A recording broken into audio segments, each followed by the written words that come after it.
Hello and good evening to everyone. Thank you very much for joining us on this epidemiology deep dive.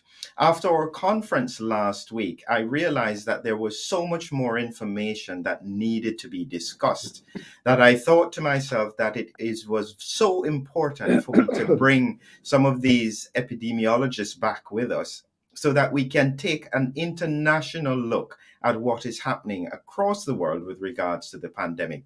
So, with great pleasure, I'd like to introduce all our guests today, and I'd like everybody to just start off with a quick introduction of themselves. And if you don't mind, Nut, if I use you first as a starting point.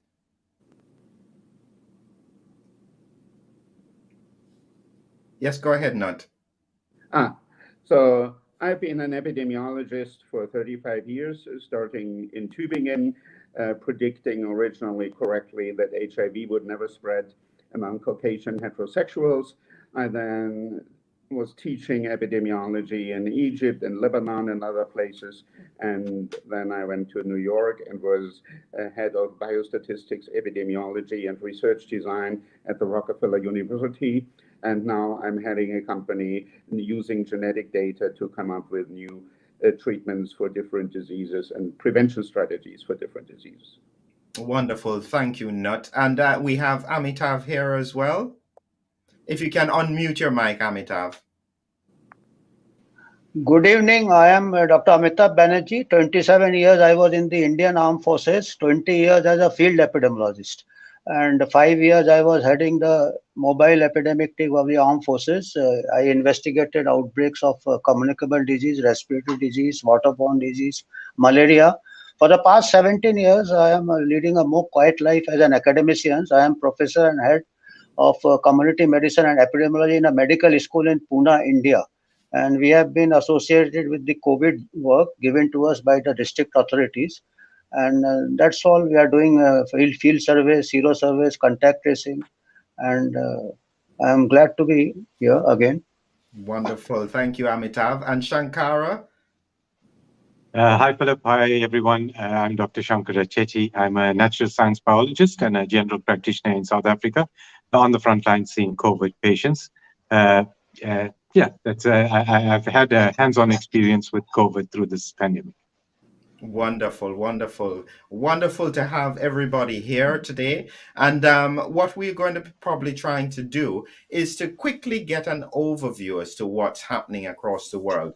And Amitav, when we had done our conference, we couldn't go into enough detail with the presentations, both from yourself and Nut. So we're going to try and see if we can go through it in a little more detail. So we'll start off with you, Amitav, and I'll bring up your presentation so that we can focus a little bit on it here. Let me just make sure I have got everything correct in the right place at the start, and I will just bring it up for you here now.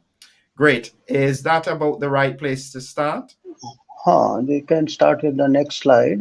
Just given an overview of the picture around the globe, there are marked differences in the cases, and particularly I have tried to compare the mortality rates across the three continents and different countries in the three continents, and there is no uniform pattern. And in the subsequent slides, I have tried to correlate it with the obesity patterns and the age profile. And there is a market difference depending on the obesity and age profile, and obesity is coming up as a major risk factor, as we will see in the subsequent slide. Another thing I have seen is countries which went for restrictive measures like Sweden and Japan, they did not fare badly compared to those countries which had very strong restrictive measures. In fact, Sweden now is very comfortably placed as far as cases and mortality is concerned among the European countries, and Japan in the Asian countries, we did not have a lockdown, is also very comfortably placed. Of course, Japan has an advantage of a low obesity. So that is a very much modifying factor. And there are other trends which is quite disturbing, that we thought once we get the vaccine, we will get a grip on the pandemic.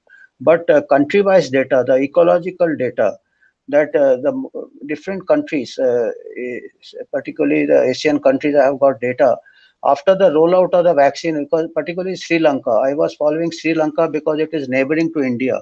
And before the vaccine rollout, Sri Lanka was very comfortably placed. It was hardly having one-tenth of the caseload and the death rate compared to India.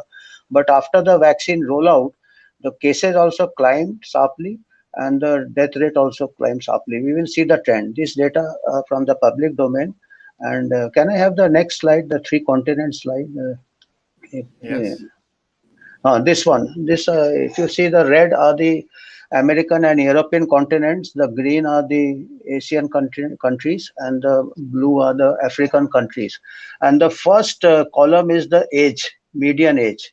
So the median age is higher in the northern hemisphere, around 40, except for Brazil. Brazil, the median age is 30.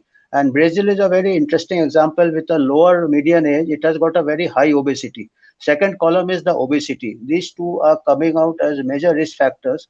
If you see the, this is overweight. Overweight is BMI more than 25. That is the 60% is the most of the European countries, and in the 20s is the Asian countries, and similarly African countries are 20, except for South Africa and Egypt. And South Africa is having the higher rates in the African continent, and to some extent Egypt. So there are many factors. Probably the urbanization, South Africa may be more urbanized than Egypt. So that is one factor. Other factor is the death per, the third column is the death per million. If you see, there is a very distinct, the European and American countries are having death per million in the 4 digits, while the Asian countries are having in 3 digits, and the African countries are having in 2 digits. And if you see the last two columns are the vaccination coverage. So consistently, the vaccination coverage is higher in the northern hemisphere, but still, the second last column is the death in the last 7 days. This is the third last. Third last column is the 7 day average mortality. If you see, Sweden is doing very well among the European countries. I mean, they did not have a restrictive measures, but other European countries, in spite of higher vaccination, they are having the higher 7 day mortality. Compared to the Asian countries and the African countries with hardly any vaccination coverage, they are very comfortably placed even without adequate vaccination coverage. So the question is that this COVID is driven by other factors, combination of factors like obesity. Obesity per se may be a risk factor, and obesity may be a surrogate marker for other comorbidities like diabetes and hypertension and coronary artery disease. And age also is a marker of comorbidities. So these are perhaps more strong predictors of the mortality and severe disease. Then it can be prevented by vaccine. So this is what I think. This is really a pandemic of comorbidities, and this virus may be just the last straw on the camel's back. That if we are neglecting the comorbidities and we are only concentrating on one solution, that is vaccine, we may not make much headway. Next slide, we can just have a look at the trend after the vaccination rollout in some countries. This is also an important slide for policy. Like 0 to 19 years, this is the meta-analysis of a number of studies done by John Ionitz. Ionitz is the second author. And the survival after COVID infection, 0 to 19 years, is 99.9973. And up to 20 to 29 years, also 99.986. So this, and right up to 50 years of age is 99.7. And elderly 60 years plus, it is 99. I am 60 plus, I am nearing 70. So at least at this age, anything can kill me with more probability than COVID. I mean, I was just saying to get things in perspective, particularly in Asian and African countries, we have got so many communicable diseases, tropical diseases, all have got mortality 5%, 10%, and we are comfortable with it. But why we are getting obsessed with a survival rate of even at the 60 years of age with 99% survival rate? It somehow, I mean, when you are planning public health, you have to weigh epidemiology is one aspect, then other aspect is the public health economics. Next slide, I think the Sri Lankan paradox we can go through. When this is the one which is, I was saying, up till the vaccine rollout, that was somewhere in the March, April. The vaccine rollout, before that, the Sri Lankan cases were not very high. And immediately after the vaccine rollout, these are the surge of cases. And PV is partial vaccination, FV is full vaccination. And of course, after the surge, it comes down like any pandemic because the susceptibles get exhausted. So that's a natural phenomena, but vaccination causes a spurt, and this type of phenomena is evident in number of countries, Indonesia, even Singapore, Israel also. Next slide gives the mortality also in Sri Lanka. Next slide, please. This is also a case for concern because I'm not much concerned about the cases because cases most of them are mild in nature, but the deaths have also increased. And there's a recent studies published in one of the journals, European Journal of Epidemiology, which 68 countries they have found that there is no correlation between vaccination coverage and the in last 7 day incidence. And also in I think in the America also they have done more than almost 3,000 counties, they found no correlation with the vaccination coverage and the trend in cases. So this is something which is quite disturbing because we have to rethink before rolling out mass whether we are getting the really benefit. Thank you. That's quite fascinating, Amitav. And just before we move on to talking a little bit about what Nut is seeing in North America, Shankara, I'll just ask you clinically, any thoughts about what you're seeing there? Does that fit any pattern? I mean, that's quite remarkable statistics. Yeah, that's exactly what I'm seeing, Philip. It is age stratified, and of course, the obesity plays a huge part in this. I think diabetes would consider one of the biggest risk factors in the illness itself. Uh, but from the perspective of treating it, I would say that the morbidity and mortality in the illness is easy to curb with early treatment, though you find if you look at the way patients progress in this illness and the difficulty with which the recovery takes place, it is definitely dependent on the comorbidities itself. And as Amitabh's been saying, yes, as you get older and you have more comorbidities, you generally take a little longer to recover from illnesses. And that's generally the trend that I've been seeing. Hmm. And we're going to come on to your experience, not or what you have been seeing with regards to North America. So probably maybe what we'll do, we'll look at that and then we'll have a general discussion about some of these patterns that seem to be emerging across the world. So do you want me to bring up your slides, Not? Yep, please do. Sorry, let me just share this here. Okay. Okay, let's start. Mhm. First, I would like to mention that epidemics follow certain rules. And one thing, the red curve that you hear is the curve of infections. Every epidemic starts, peaks, and then goes down by itself. So it's not that the increase is due to all of the unvaccinated and the decline is due to all of the politicians. Both of these trends are natural to every epidemic. An epidemic where you don't do anything always looks like this. It goes up and goes down and is pretty symmetric. Hmm. You want me to move on to the slide? Next Yeah, slide. go ahead. Mhm. Okay, so now here we see hospitalization in the United States, and we saw that there is a nice symmetric curve earlier this year. While the current curve deviates a bit, so it's not quite clear what is happening right now, why the curve is flattening so much at the very end. But something that is very striking here is that the risk of dying is high among the elderly and very on the top in blue and at the bottom in yellow, very low among young people. So it remains a disease of the elderly and not a disease of the young. Go ahead. Mhm. So this is the death during the whole epidemic in the United States. And you see it was a bit skewed, but otherwise quite normal, a curve in early 2020 on the left side, at a time where nobody was vaccinated. And now, recently, we have a curve on the right side where almost everybody of the elderly is vaccinated, and for reasons that are not easy to understand from what the politicians are telling us, we now have more deaths.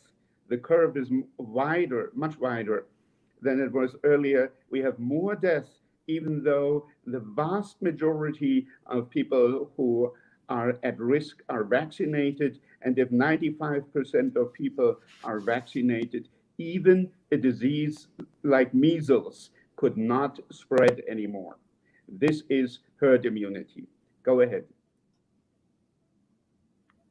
So now if we look into other countries, we see very similar other European and Northern countries, we see very similar trends. There was an early peak last year in March and April. There was another peak in January. And then we have now a peak that may be at the top, but what we see in several countries, including the United Kingdom, at the bottom right, we see that the number of deaths seems to go up again.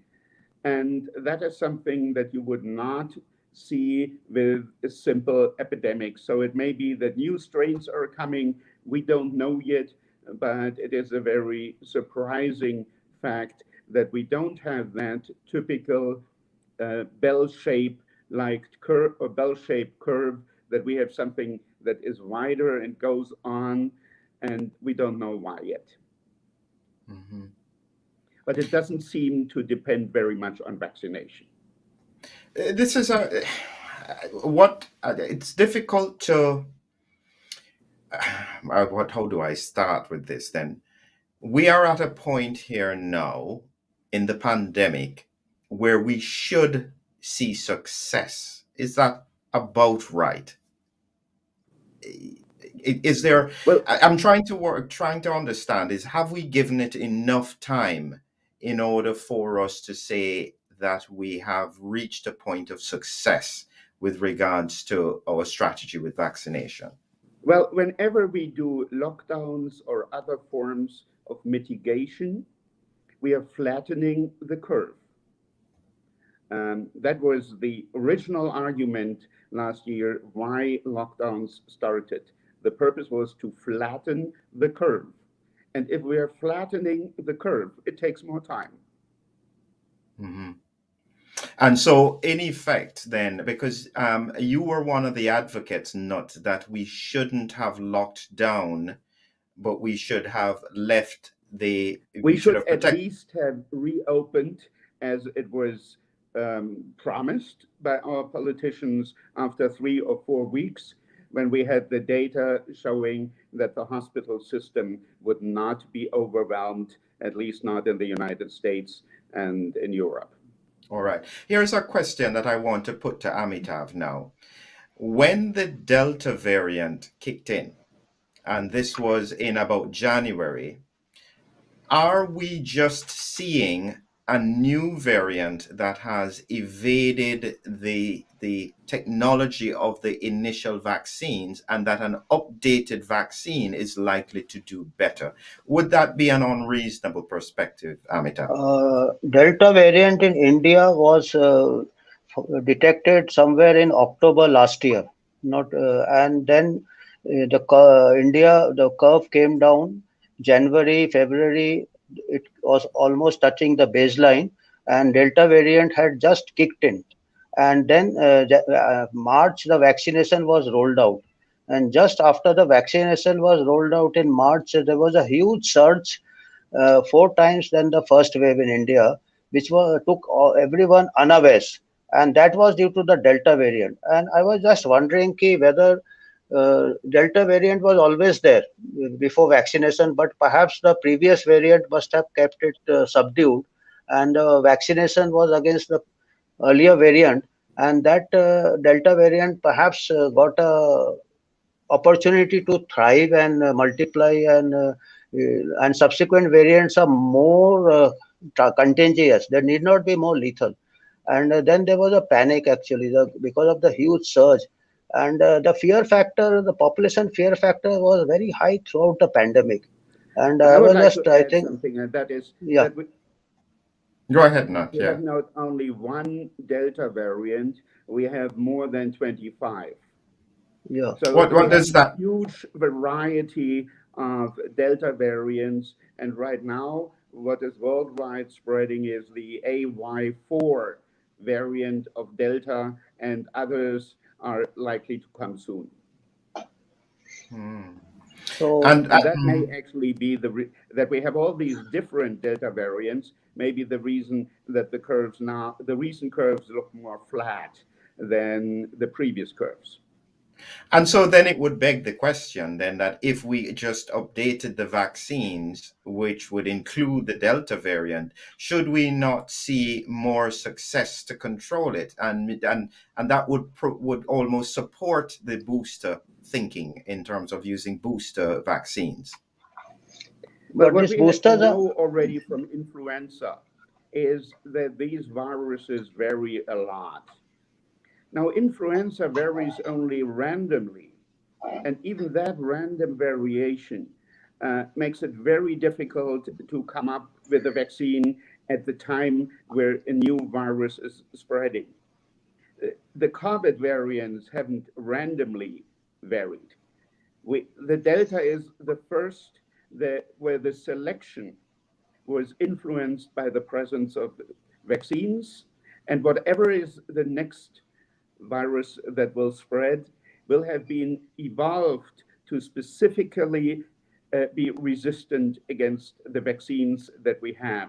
So we would need an entirely new vaccine that works against the new strains. And to develop that will probably take more time than the new variant needs to spread. I just pause. And Shankara, from your clinical experience, because you've seen both the Delta and the South African variant, and it changed the clinical presentation. Any thoughts on what you're hearing? Absolutely correct, Philip. 2 points. From the South African variant, it was not such a contagious variant, but it was a more lethal variant. We had a far more severe illness in the inflammatory phase of the illness. So we saw a lot more deaths. The Delta variant was a far more contagious variant, but a milder variant. And from a clinical picture, was a lot more easy to manage. Also, coming back to the vaccinations and how they seem to be triggering the variants. In South Africa, we had a vaccine rollout that started in one province and then moved to two other provinces.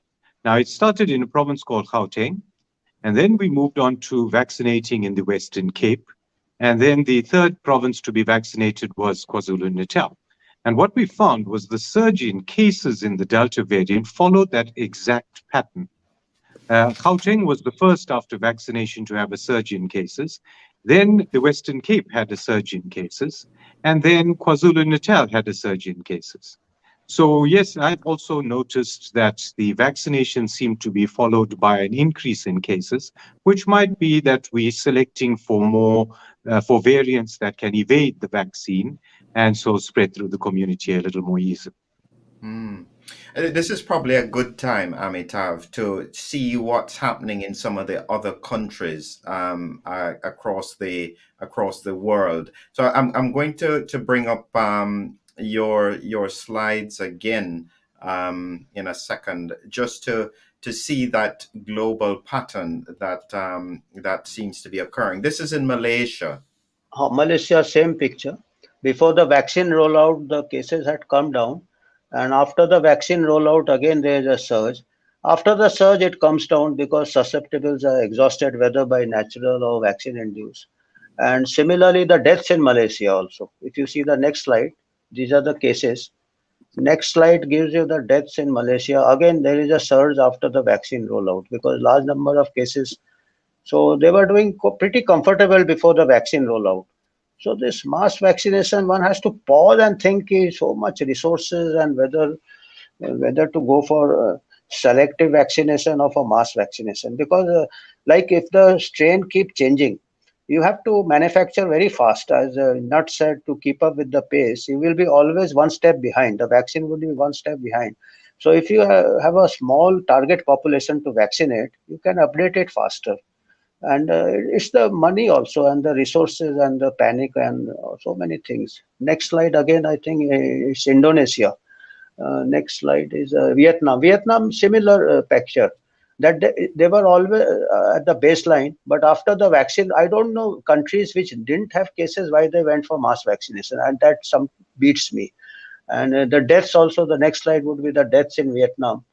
It's after the vaccine rollout. I mean, this is again whatever little surge. And similarly, of course, Singapore was doing very well. Now, next slide is, I think, Singapore. Indonesia. Indonesia, again, the same picture. It had come down after the vaccine rollout. Same in India. This is almost mimicking the Indian picture. And this is after the vaccine rollout. And again, deaths also, same pattern. So this is the death pattern, same pattern. Exactly, it's almost mimicking India. After the vaccine rollout, there is a surge. Then again, I think next slide is Singapore. United Kingdom. Again, actually, in United Kingdom, cases had come down, and I think July is not a time to have the surge. It comes in autumn and winter. So after the vaccination, there is a surge, and as on today, uh, I think last 25 hours, UK had 40,000 cases. India had just 20,000. Double. The population of UK is 20 times less than India. So this, of course, you would know what's happening in UK better, Philip. Hmm. Next is, I think, India. This is the deaths. Of course, deaths in United Kingdom had come down in the second wave. This is Singapore, because United Kingdom deaths, because in Western countries it follows a pattern. No? After one wave where the elderly die, the subsequent wave they are less vulnerable people. So deaths is always lower in the subsequent wave compared to the high death wave. So that is one phenomena. This is Singapore data. Again, it had touched baseline, and after the vaccination, there is a surge. And death. Next slide would be deaths in Singapore. I think Singapore is a very small country, so it's hardly. This is also deaths. So these are small countries are not able to cope up.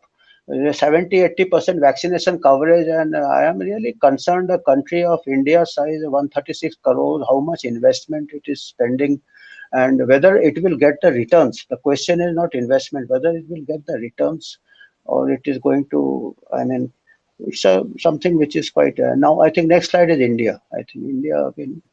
Next slide is India. This is United States. Okay, United States again same after the vaccination. I think Kunut will be able to tell better. So we can go to the next slide, next slide, and see what is the Indian pattern. It is United States. This is India. All it came down to baseline, and after the vaccine rollout, it came very fast up and very fast down. The faster is the Delta variant. It spreads, and now, as on today, almost 80% people have seropositivity. Before the vaccine rollout in June, they had a survey. All India, they found 70% had already developed antibodies, where the vaccination coverage was just 5%. So we have already developed natural immunity from the Delta variant as well as from the previous variants. Actually, field practice area in the first wave, after the first wave ended in October, we did a survey. We found 35% of people are having antibodies. And after the second wave in June, we did a survey. We found 80% are having antibodies. And another thing we did is we followed up about more than 1,000 people from the first wave to see how many got reinfected in the second wave. Less than 1% got reinfected. So the natural infection from the first wave gives protection against the Delta variant also, because natural infection, the whole virus is, the immune system is exposed to the whole virus. So that way, natural infection is better than the vaccine long term. So the question is, and one of the arguments for going for vaccination was that we don't know the duration of natural immunity. So will we then see, as Nutt had pointed out, that if we have these new variants coming, are we then going to see another surge of COVID if we don't vaccinate? Any thoughts on that, Nutt? This has nothing to do with the duration of the effect of the vaccine. This is just when a new virus arrives that is resistant to the existing vaccines, then we have a new epidemic that follows the rules for new epidemics, and there will be little, if any, effect from the old vaccines. Mm. Any thoughts on what you've just seen there, Shankara? Yeah, I think Nat is correct, Philip. The vaccine, if it's not going to provide us appropriate immunity for an emergent strain, that emergent strain will follow the natural progression of a pandemic, of the natural spread of infection. So we're going to see it spread through the community, irrespective of vaccination coverage. And I think that's the reason the vaccines don't seem to be affecting the spread or the curve compared to the unvaccinated or the natural spread of infection. So is this just a situation where you just let it go? Is that what you're suggesting, that this is the point where No, we no longer? No? we should do something, but we should do something that is appropriate for this time of epidemic, or for this type of epidemic. And we have already seen what the major risk factors are. There are obesity, type 2 diabetes, atherosclerosis, and other cardiometabolic conditions. Without these cardiometabolic conditions, the risk of dying is pretty low and extremely low in the young people. Hmm. And so I would take it from some of those thoughts that what would therefore, from an epidemiological point of view, are we along the correct line to say vaccinate children? Any thoughts on that, Amitav? Children, they are at very low risk, 99.99 survival. So certainly the vaccination is not indicated in children. Uh, Neither do they transmit, neither do they suffer. And I don't think there is any logic, because there are so many other childhood diseases which require vaccination, like measles, diphtheria, whooping cough. Because in a poor country like India, because of this too much focus on COVID immunization, most of the resources got diverted, and the measles vaccination and other real effective vaccination will suffer, and we will have more child deaths from measles and other neglected infections, where we really have a good vaccine. And this vaccine we don't have, which is not showing efficacy even in adults. So why we want to invest money? But it is not only about efficacy; it is also public health is about economics also. So there is no economical, scientific, or whatever reasons to go for mass vaccination of children. We may consider if suppose some child with comorbidity, that also requires more research. Hmm. And Shankara, any thoughts? Exactly, Philip. I agree with Amitabh. In all the patients I've seen, I haven't had a child get critically ill.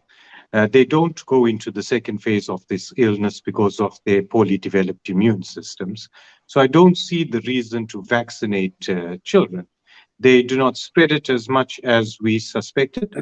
They're not at high risk. I think we'd be better advised to focus on the child health, metabolic disorders, obesity, that kind of thing. And we'd get better benefit out of that. Vaccinating children, remember that we don't see much mortality there, and we're unaware of the safety of vaccines. So putting the mass of children at risk of adverse events is nonsensical. They're not at risk of the illness itself, and they will contribute to the pool of herd immunity in the long run. So they should be allowed to get this virus, get over it, and contribute to that pool of herd immunity. But I can tell you that many parents are anxious about some of the things that they have seen in the news. There are children being hospitalized early in the pandemic with the Delta variant. There were more children being hospitalized. When you see those kinds of stories, parents will naturally get anxious about it, and they will be concerned. Why would you want your child to get COVID if they can be vaccinated and protected? Not, you seem to be wanting to say something on that. But Philip, you have seen the data. I showed it. The hospitalization data, the yellow curve of the children. everybody below the age of 18, was so low that you couldn't even see it.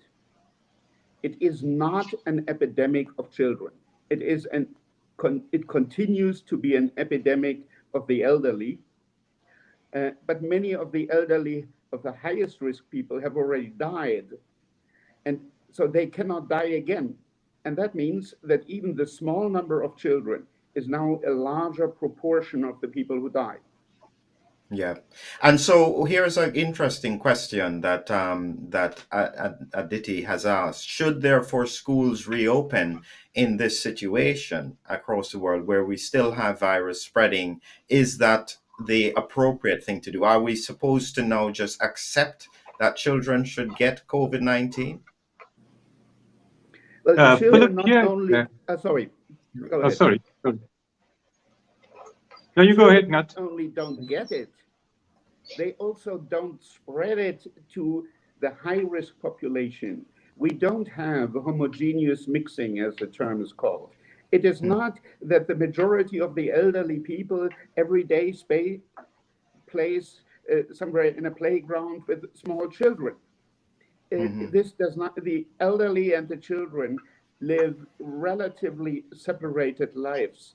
And so if we have 95% of the elderly being immunized or being immune, that means that even if one person should become infected, that elderly person is not spreading the disease to anybody else.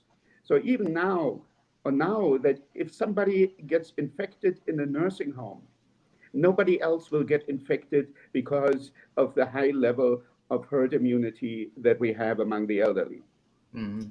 And here's a point that I was mentioning, and AK has it. How can you, as practitioners, even advocate that children get this disease? Is that appropriate? Amit, have any thoughts about that? It is no question of prevention. It comes naturally. In Indian survey, 70% adults were having the antibodies and 65% children were having the antibodies. So it did not prevent. The closure of school did not prevent. And we are exposed to so many infections, children, and they develop immunity. I mean, it matures the immune system. I mean, it's something which you can't prevent. You can't say how can you allow flood to come. Flood comes, pandemic comes, and we have to see which are the vulnerable group and protect them. Mhm. Children are not the vulnerable group. We have traffic accidents daily. 500 children die of traffic accidents in India. We have not closed the automobiles.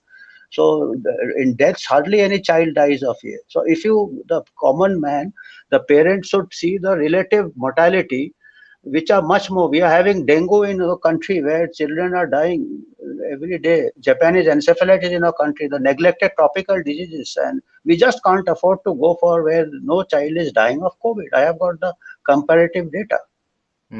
Here's a good question. There's one of the things that's in the news is the unvaccinated being in hospital, and this is a pandemic of the unvaccinated. Uh, It's difficult to know without data, but does anybody get that feeling from the epidemiology? Is that what we're seeing across the world? Philip, I don't think that's correct. We've 3 months into our vaccine campaign here in South Africa, and I'm seeing daily breakthrough cases in fully vaccinated patients. I think uh, there's a few things that I think are vitally important to understand. I think that the vaccines are conferring the safety against severe illness and death, not through any immunologic benefit in preventing infection or transmission.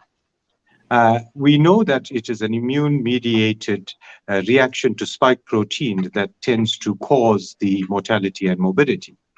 And so I think that the vaccines, in exposing a population to spike protein, are conferring on them a limited measure of tolerance. And so immediately after the vaccines, you see that those that get COVID tend not to have severe illness or deaths. But as that tolerance wanes, you find that those that get infected are no different from those that are unvaccinated. Mm. And so I here's think the another whole question. Yes. focus Go ahead, Nut. Go ahead. the I'll come whole to that question. focus on I'll ask you to exclusively speak a little louder relying for me, Nut.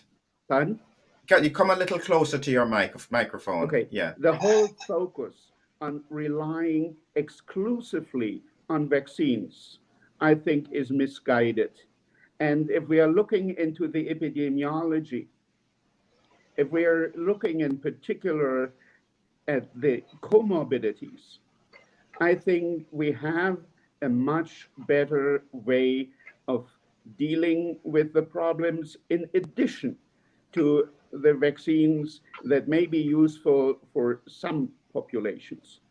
And so if you, I had prepared the slides, so if you want to show those, then I could make a suggestion where I think we should go in focusing on the risk factors of having a severe disease other than being vaccinated. So we have seen there is no epidemiological evidence that the pre-alpha vaccines are as effective as people were hoping against the Delta and other viruses. So the virus that will be spreading in the future will be even more resistant than the Delta. So unless we come up with new vaccines, the effectiveness of the vaccines will go down. So we should use social distancing, but only where it is really necessary. That is in nursing homes where we don't have high levels of vaccination. And then the elderly with comorbidities should be supported to self-isolate. But that doesn't mean that everybody else should do the same thing, because everybody else, if everybody does the same thing, the virus spreads more slowly, but as much among the vulnerable as among everybody else. And in the end, more of the vulnerable will die. So we should have vaccination in some groups. For instance, healthcare workers should be vaccinated because we want to reduce any risk for the immune compromised people that they're interacting with. And people with comorbidities, and that includes actually children with type 1 diabetes, they should be offered vaccination because this is where vaccination could have the most impact. Otherwise, I think we should focus on reducing comorbidities. We knew that, for instance, that intermittent fasting is a strategy to help with reducing many of the comorbidities, but not everybody can adhere to such a regimen. And so intermittent fasting mimetics nutritional interventions that give the benefit of fasting, even to those who don't, would be something that could be extremely helpful. Excellent. And any extra thoughts that you would add to that, Shankar, from a clinical perspective? I think Nat is absolutely right. Philip, from a public health strategy, the aim in this pandemic would have been to get to herd immunity, natural herd immunity, as quickly as possible. So those that were least at risk will be the ones that are going to form that pool of natural immunity and shouldn't be restricted. Any restriction will flatten the curve, but prolong the pandemic itself. So you're prolonging the inevitable. And we're going to see that in countries like Australia and New Zealand, where they had very strict lockdowns with no cases. So I think that the public health measures of isolation, social distancing, vaccination should be targeted at those that are vulnerable in society to protect them from mortality and morbidity. The rest that are not really at risk should be allowed to be out there and free, to allow the free spread of the virus so that we can get to herd immunity quickly enough before we end up with mutations and many variants and all that kind of thing. So I think Nat is absolutely right that the measures targeting the prevention of spread should be limited to those at risk. This I is a would good. like Go to ahead, add Not. a short comment, and that is vaccines have a value in shortening the time it takes to get to herd immunity. because people get immune earlier than they otherwise would if they are vaccinated against the current virus. But the mitigation efforts, lockdown and social distancing and masking, they do the opposite. They are flattening the curve, prolonging the time that we need to herd immunity. So if we do both at the same time, vaccination and mitigation, what we do is as effective as sitting in a car and hitting the brake and the gas at the same time. Mhm. Yes, yes. Well made, not well made, not. Amitav, I'm going to bring up your slide again from what you had seen from a countrywide observation with regards to COVID-19 to try and almost focus our minds in onto what is the important thing to take from the pandemic here. Age, of course, because with age you have comorbidities and overweight. Overweight, Japan stands out. Japan has the oldest age compared to even Western Hemisphere, but it is obesity, overweight is just 27% compared to 60% overweight in the Western countries. Similarly, Brazil is a younger population, but it has got a overweight almost 60%, so it is having a higher impact and higher vaccination coverage, as we have seen, is not associated with the trends in mortality as well as a and the combined effect of host factors which are more important like age, obesity, and this is another thing which has come up as cross infection with other coronaviruses, particularly in crowded or highly dense countries like Bangladesh, Pakistan, India. The populations are very crowded. In fact, the lockdown had the opposite effect of they were crowded in small houses, in slums, in tenements, and that's why probably India has one of the highest level of seropositivity in the world, almost touching 80% as on today. So these all can have a more strong determinant of the COVID trend than vaccination per se. And now the measures taken like lockdown and restrictions, they have increased the obesity. I just had just saw the paper today in JAMA that the pediatric obesity has increased during lockdown, and you are making them more susceptible. Similarly, anxiety disorders is also coming up as a major risk factor after obesity to the severity of COVID infections and deaths. The second is the anxiety related disorders, which may lead to overeating, overdrinking, heavy smoking. And these are the things which we have increased by our restrictive measures, almost amateurish measures as we do lockdown, then we have vaccine, and then everything will stop. This was just like a timeline we made, which wasn't a very well balanced or just a single way of thinking, tunnel vision.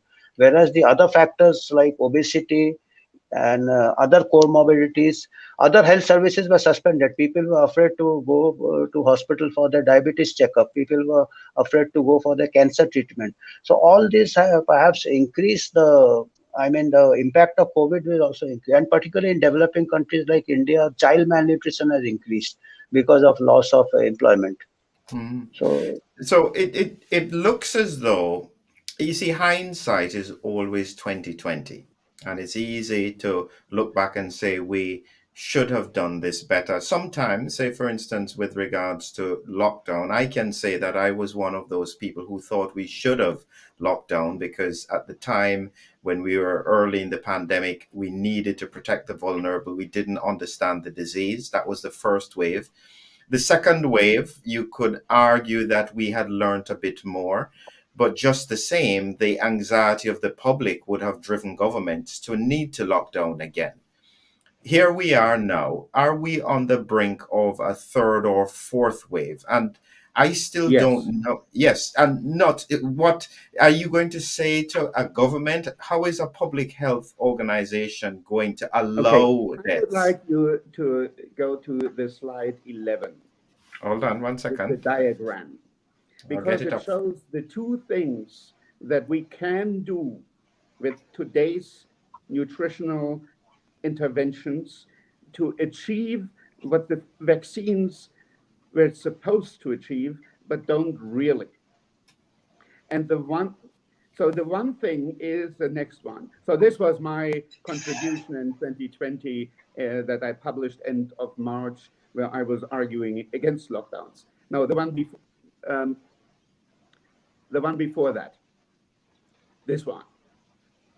So in yellow, we have all the comorbidities, and we know that if we are reducing phospholipids, a particular fat from eggs, from egg yolks in serum, we are reducing these comorbidities. But there is another component in the etiology that is very important for the epidemiology, and that is to be replicated.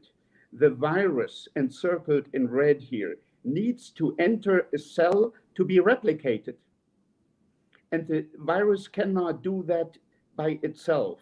The virus needs to be actively endocytosed by a cell and then replicated by the cell.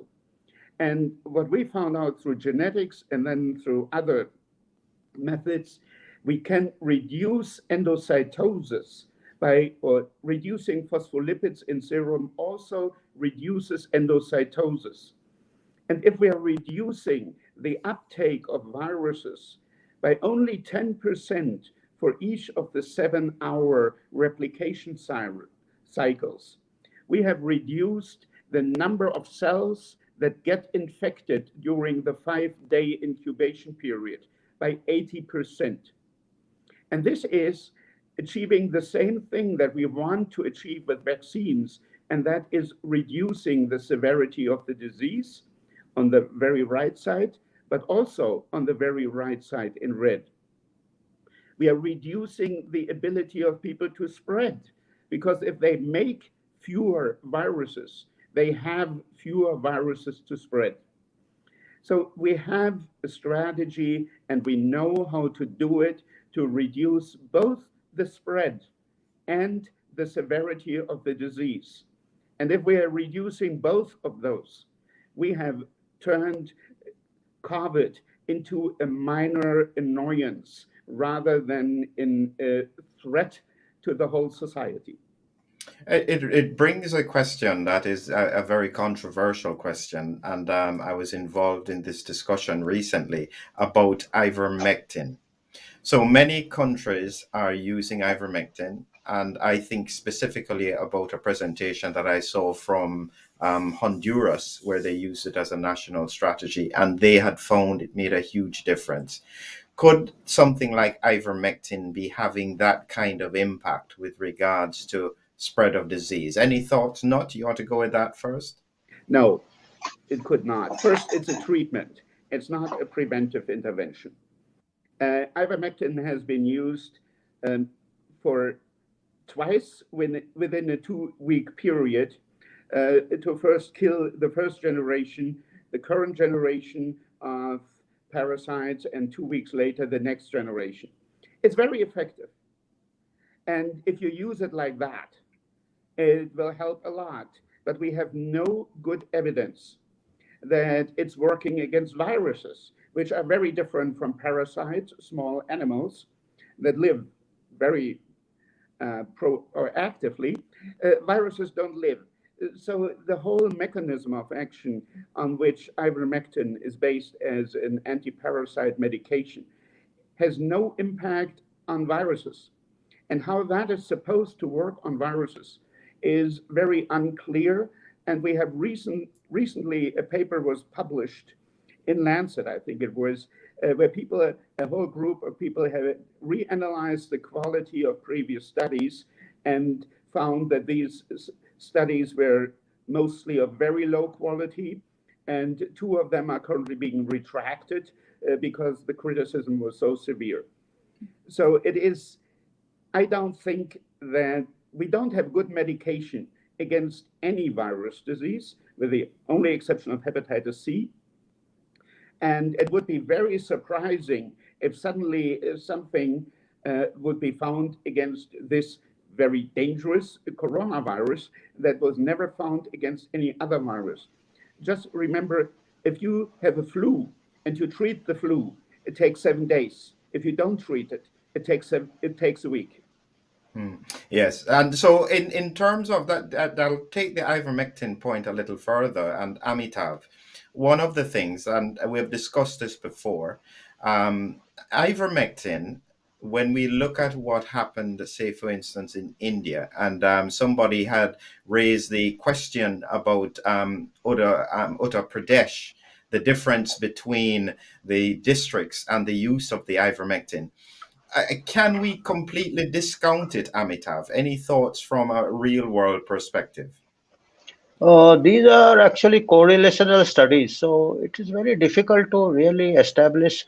Like Uttar Pradesh is a state which is a very high population density, and the people are more rowdy they compared to the southern states, particularly states like Kerala and Tamil Nadu. So Uttar Pradesh, perhaps they might have reached a herd immunity also faster by natural infection. This is I have got this hunch. And of course, ivermectin, otherwise, as I said last time also, it is freely used all over India off the counter also. It is easily available. And my basic, as I said earlier also, with a disease with the outcome is so rare, death is so rare even in the elderly, and death is more with the other factors like comorbidities. So it will be very difficult to tease out whether it is ivermectin, whether it is remdesivir, perhaps whether it is vaccine also. So I think overall, general good health is the best protection, and I think none of the intervention can stand RCT because Hmm. of the low outcome. Yeah. Shankara, any thoughts? Philip, with what I've seen with ivermectin, the trials that were done showed the most benefit in prophylaxis, decreasing to early treatment and the least in late treatment.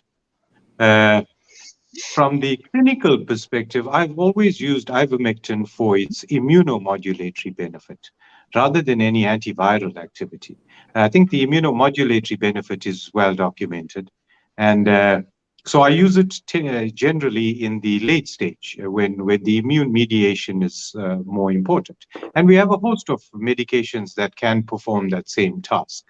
So it can be a replacement for steroids, but of course, there's dose issues, so effective dose, and of course the absorption, so that you might have to start it a little earlier to get a benefit from it. But as far as widespread use of ivermectin, here in South Africa, a lot of people in this third wave have been accessing ivermectin and using it supposedly prophylactically. But I've seen a lot of patients present to me that have been using ivermectin that do still get coronavirus illness and still do progress into the pulmonary phase of the illness and require other intervention to actually treat it. So I think we need to be a bit cautious about pushing any specific treatment, but more understanding what's actually happening in front of us. Excellent points. All well balanced discussion. We're coming to our end point now, and I wanted everybody to think about what they would advise from and using your epidemiological evidence, or Shankara, your clinical experience, if you were speaking to one of the leading organizations in your country, or say the World Health Organization, what would you be saying to them? And I'll probably start off with Nut on that, and then I'll ask Amitav and then Shankara. We have already type of supplement that has been approved in Europe for the prevention. I formulate a bit more lax here, for the prevention of type 2 diabetes, in the United States for the prevention of cardiovascular diseases, and is well known to reduce obesity. It's alpha cyclodextrin that is actually grass. You can buy it as a food supplement. It is contained in many of the food that people are already taken. And so some people may already have the benefit from it if they are taking it with a milk product. And I don't have the time now to go into the details. But this type of intervention that is known to be extremely safe and to reduce comorbidities with clinical benefits shown in many studies, and nobody is really doubting it. And the other is with the high potential of also reducing the replication of viruses. Using nutritional strategies is something that at least should be discussed. We shouldn't focus exclusively on vaccines and antibodies.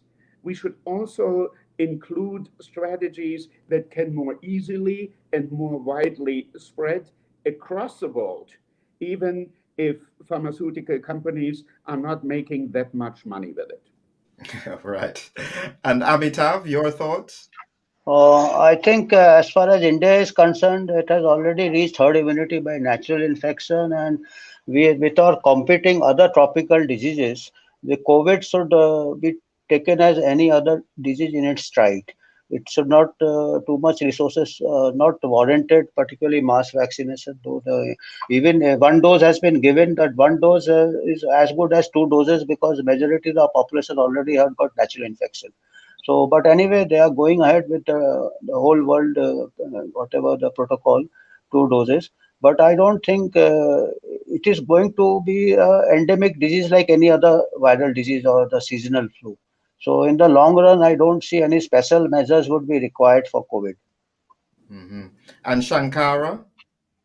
I think Amitabh and Nata are exactly on point. All the public health measures so far have shown no benefit. The lockdowns haven't done what they should, neither have the vaccinations. If I had to give some advice, I would say there's a wide body of population that have developed herd immunity. Let's get them to take off their masks and go back to normal life. Let's test immunity in our society. Let's target vaccinations or isolation measures to those that are the most vulnerable. And by doing that, we would improve the general health of our population. The sunlight and ventilation are the two best ways of curbing the spread of this virus. So having people out there exercising, socializing, will decrease obesity, the first main risk factor. You, by unmasking people and getting our economies up and running, you'll take away all the fear around the pandemic and take away the second biggest risk factor in this pandemic. And without a shadow of doubt, this is going to become endemic. So we should at least stop chasing the numbers in cases. Reinfections are generally a God-given booster shot. We don't need to go around counting every infection that we have. That just stokes the fear. So I think a complete rethink of the public health strategy. We go back to pre-pandemic, what we were doing pre-pandemic, and be very targeted in the interventions that we've pushed forward so far. Excellent, excellent, wonderful. And I think that's quite tremendous. I'm glad I got a chance to go through those slides from both Nut and from Amitav. I thought that those were really showing clearly that across the world, it does seem that there's a consistent pattern and one that we should not ignore for the future. So thank you everyone again for listening to us. I thank my wonderful guests for being here with us, and we look forward to having another conversation in the near future. I'll ask you both all to hold on for me while we do this outro. Thank you all for listening. Thank you, Philip. Thank you.